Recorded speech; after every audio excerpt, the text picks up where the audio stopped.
तो हम क्वेश्चन पे बात कर रहे हैं। तो ये आपका सर्किट है एक।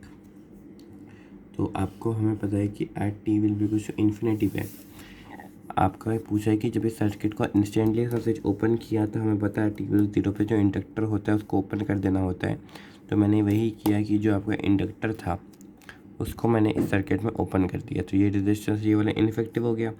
तो इसकी वजह से जो गैल्वेनोमीटर G1 है, गैल्वेनोमीटर G है, तो इसमें से सेम करंट फ्लो करेगी अब। ठीक है ना, कितनी करेगी? अगर गैल्वेनोमीटर इसको I1 बोल दूँ, इधर से करंट जो फ्लो कर रही है, इधर से I बोल दूँ, तो I will be equals to I1 और उसकी वैल्यू कितनी होगी? E/2R। पहले में भी वही होगी और E/2R बाद में भी वही होगी। ठीक है। पर मैंने इस सर्किट में अगर मैं टाइम टी वैल्यू कुछ इन्फिनिटी की बात करूँ तो आइए देखिए टाइम टी वैल्यू कुछ इन्फिनिटी पे क्या होता है। तो देखिए ना, बात करें तो at the time T will be कुछ infinity seconds, that is at the time when the steady state is reached. Steady state is reached. Steady state is reached. तो उस पर क्या करना होता है, उस स्टेट पे क्या करना होता है आपको?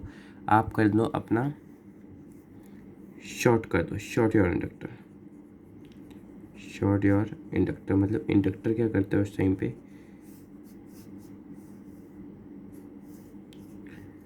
देखो, तो शॉर्ट कर देना होता है इंडक्टर को। तो ये आ जाएगा एक रेजिस्टर R, ये आ जाएगा गैल्वेनोमीटर G1 और ये आ जाएगा रेजिस्टर एक 2R और ये आ जाता है आपका गैल्वेनोमीटर G और ये आ जाता है EMF E।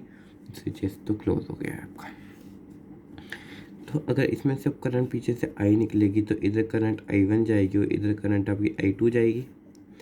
ठीक है ना, इधर करंट इस सेक्शन में अगर मैं आपकी I1 मान लूँ कि और इस सेक्शन में आपकी I2 मान लूँ तो R इक्विवेलेंट लगा लेते हैं अगर, तो ये दोनों आपके पैरेलल्स में हैं तो R इक्विवेलेंट सर्किट से 2R का square divided by 2 + 3 that is 3R, that is 2R/3 आ जाता है R इक्विवेलेंट सर्किट का। पीछे मेन करंट कितनी आएगी आपकी? EMF by resistance, that is इतनी करंट आपकी मेन से आ रही है 3E/2R।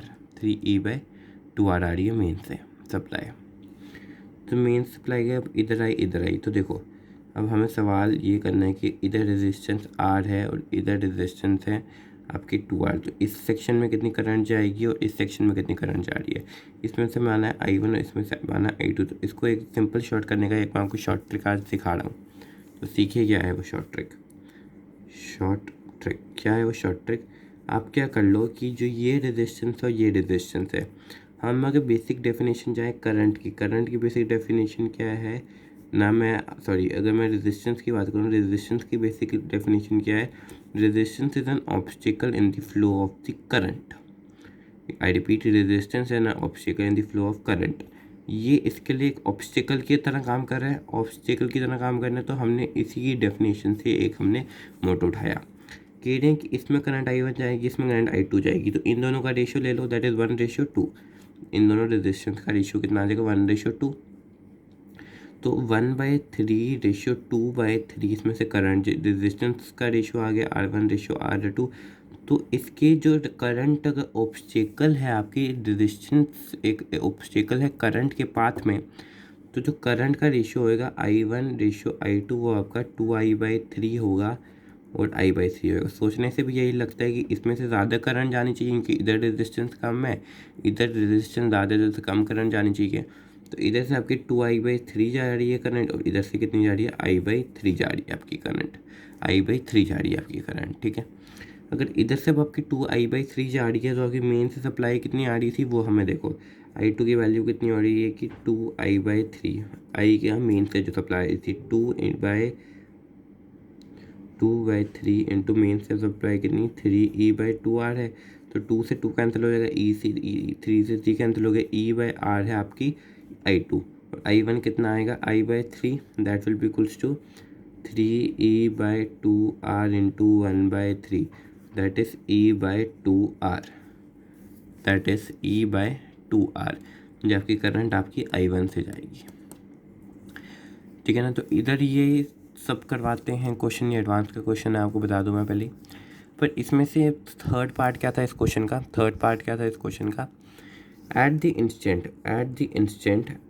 इंस्टेंट क्वेश्चन क्या था, when the switch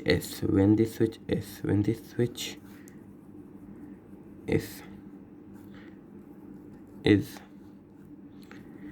again open, जब हमने स्विच एस अगेन ओपन किया तो नोट करेंगे एक बात कि eight the time when the switch S is open, when the switch S is being open, if there was only the resistor in the circuit,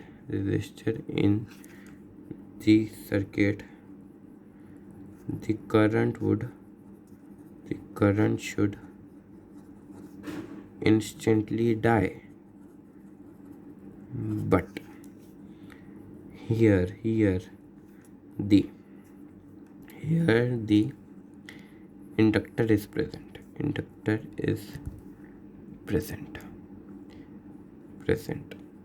and inductor क्या हम कहना, तो जो भी चेंजेस है उसको अपोज करता है, and due to which the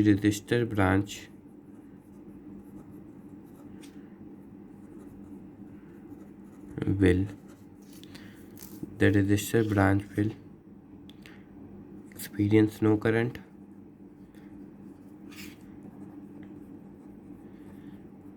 but the inductor branch will still experience the current। ठीक है, तो हम चले जाते हैं वापस अपने क्वेश्चन की तरफ। दैट इज कि जब हमने इसको वापस ओपन कर दिया, तो जो इंडक्टर की ब्रांच है, जो रेजिस्टेंस की ब्रांच है, G1 में current instantly ground instantly zero हो जाएगी। वो जो इंडक्टर में करंट है वो अभी भी फ्लो करेगी, कितनी फ्लो करेगी, इंडक्टर G1 में कितनी फ्लो करेगी, E/R। तो ये था एक बहुत ही इंपॉर्टेंट क्वेश्चन जो मैंने आपसे डिस्कस करना था। ठीक है, आज के लिए नहीं, थैंक यू।